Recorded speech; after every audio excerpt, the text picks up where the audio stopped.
Hey guys, what's going on? Professor here, and today I'm coming at you with another LEGO Star Wars review video. Today we're going to be reviewing set number 75255. This is the Yoda that came out in October of 2019. As always, if you do enjoy, don't forget to go down there and hit that like button, and if you want to support the channel, please consider subscribing. Without any further ado, let's jump straight into this.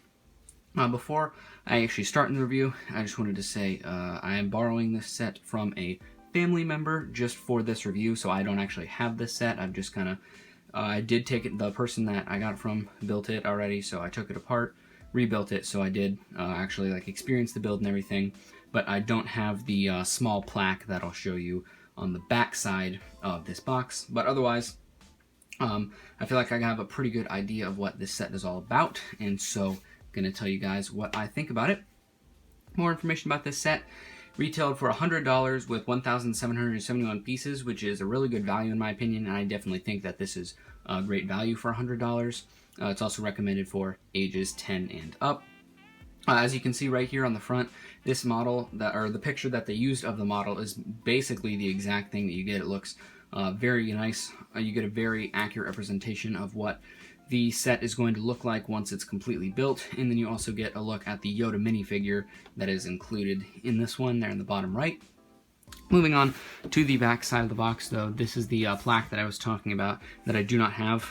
The set would normally come with this plaque. It's just a little stand for the Yoda minifigure, and then a informational sticker sheet right there. There really isn't a ton of information on there, but it's some stuff related to Yoda. I do have my own version of the minifigure that the set would normally come with. This is what the minifigure would look like. This is not the minifigure from this set, however, but this is what the minifigure would look like. Just like any other Yoda minifigure that's come out recently. The droid gunship from 2019 and a couple of other sets, which is why I have that guy right there. But otherwise, I do have everything on this set. The back side of this box here, aside from that plaque, gives you kind of a back side angle of the Yoda model right there. You get a picture detailing the height of the set. You can see 41 centimeters or 16 inches there. And then it also shows off some of the features, being able to rotate the head and rotate some of the eyelids and such right there. But yeah, that's pretty much it for the box. So let's jump in and check out the Yoda. Alright, so as you can see right here, this is Yoda in all of his glory. First, just to note, the lightsaber does cut off on the camera right here, but it does go up another 5 inches. If you don't include the lightsaber, the Yoda itself is a little less than a foot tall. As the box shows, with the lightsaber, the entire thing is 16 inches. And I really love the way that the model itself was put together. I'll detail that a little bit later, but I'll start out by showing a couple of the features. There isn't a ton of stuff. Some of the more basic things: on both hands he has 3 fingers, and so you are able to kind of move the actual fingers themselves, and then in some cases, like on this hand right here, you can actually move the entire finger as well as the just upper joint right there. So there is a lot of finger mobility if you want to change the way it looks like he's holding his lightsaber. He can also move his feet around. I'll lift him up to show you a little bit more closely. His feet can move slightly side to side. That is for both of them right there. They can both move like that. And then also, I'll try to show you, if you just hold the foot still, the side toes, that being the left and right toe, can individually move left and right. The middle one cannot. The middle one only moves with the foot, but the left and right toe can be moved individually, and that is for both feet. So the toes can move, the hands can move. Otherwise, the only other real, I guess you could say, features with this set come with the head. The head can be tilted, or not tilted, but angled left and right to make him look in either direction. It can also slightly move forward and backward.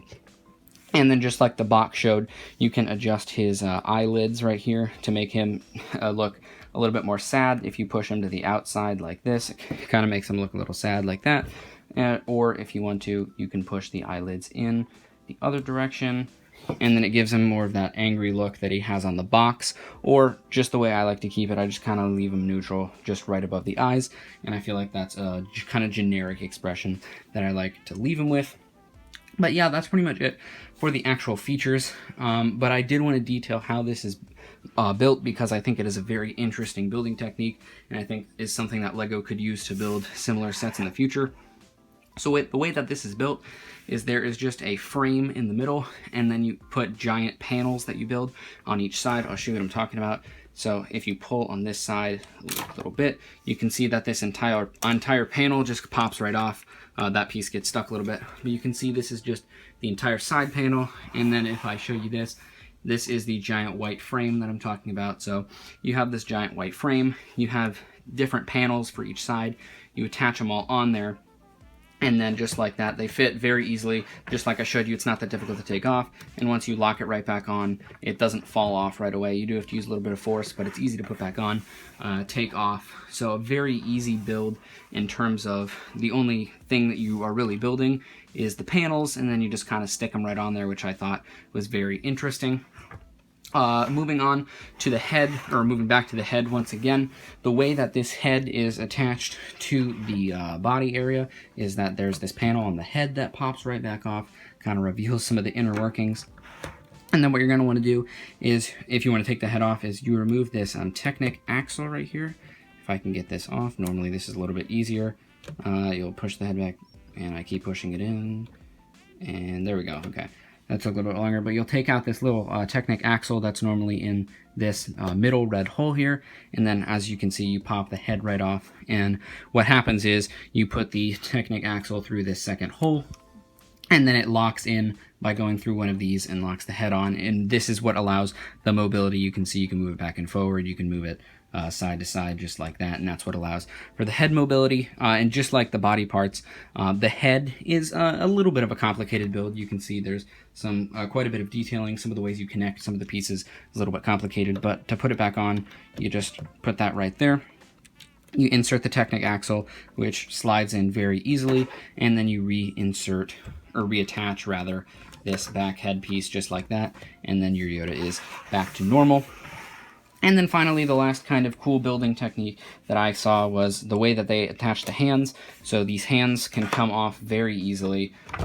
They're not very difficult to come off at all. This one, you just use, or you put this, or attach it back to this red Technic piece right there, just like that, once the other hand is on. And then this one you can see has the two holes and just gets popped right back onto there. In terms of the lightsaber is actually attached to the hand here. You build this lightsaber hilt, which I think is very nice. I'll detail that a little bit later. But you attach that right onto the hand so it doesn't fall off. I mean, if you take the hand on its own and shake it, the lightsaber is probably prone to fall out. But when it's in there and locked in just like that, it's very solid. And then it's very easy, just like any of the body parts on Yoda here, to just kind of take those off, put them on whenever you want to, and it looks very nice. But I will take these back off so I can detail the lightsaber a little bit more thoroughly. It is a little bit more difficult to take this lightsaber hilt off the hand without it coming apart. There are a couple pieces here that stayed on. I'll see if I can get these off without absolutely destroying this set right here. That'll just go right back on there. So as you can see right here, this is the lightsaber. It is about as tall as Yoda. I think I actually might, it might even be, it is a little bit taller than Yoda. It still goes off frame. I'll tilt it up a little bit here so you can see what I'm talking about. The lightsaber is definitely taller than Yoda, which is maybe not to scale, but definitely something that I like Lego trying to do here. But the hilt looks absolutely amazing. You can see there's a lot of detail here, even down to this part, which, I mean, if you pull up a picture of Yoda's lightsaber, it does look very accurate to this. Another thing that I also liked is the fact that right here you can actually detach this part, and then basically it's just the entire blade that comes off. So if you want to, you can just have him holding the hilt, and I'll show you what that looks like. If you want to put this in, you just kind of have him holding the hilt right here. You can act as if he hasn't like ignited the saber or whatever yet, and then you just take the saber piece and you attach that right on in, and then boom, his lightsaber pops right out just like that, and looks very nice in the process. Reattach the other hand, and just like I've been saying the entire time, this Yoda is very easy to take apart, put back together, and things like that. But yeah, guys, that'll be pretty much it for this one. Once again, I want to say thank you to the family member who loaned me this set for the review. You know who you are. And I hope you guys enjoyed. $100 value for this set I definitely think is really nice, and something that I would recommend anyone to pick up before this one gets retired. But yeah, guys, that'll be it for this one. As always, if you did enjoy, don't forget to get on there and hit that like button. And if you want to support the channel, please consider subscribing. And I'll see you guys next time. Peace.